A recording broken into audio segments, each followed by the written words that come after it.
هل الأقراص هتختفي؟ تخيل علاج لمرض من غير ما ناخد دواء كل يوم ولا حتى قرص واحد. تعال أقول لك، الطب بيتغير بسرعة جدا، ومش كل العلاج في المستقبل هيبقى حبوب اللي احنا متعودين عليها. طب هو ايه اللي جاي بدل الأقراص؟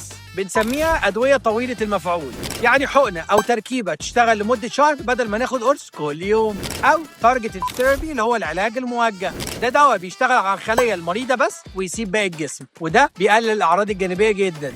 وفي العلاج الجيني، ده بدل ما نعالج المرض نروح نصلح السبب الأساسي في الجينات نفسها. وفي أجهزة ذكية بدل الدواء، زي مثلا مضخات الأنسولين الذكية، زي مثلا حساسات نحطها في جسمنا تراقب الجسم وتدي العلاج تلقائي. طب هل بقى ده معناه إن الأقراص هتختفي؟ لا، الأقراص مهمة جدا بس هتقل مع التطور في المستقبل إن العلاج يبقى أدق، أذكى، وأقل ضرر على الجسم.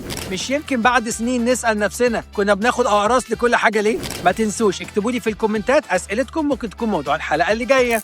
أنا بيتر واصف، صيدلي مصري من شبرا عايش في كاليفورنيا، ودي شبرا فونيت. أشوفكم الحلقة اللي جاية.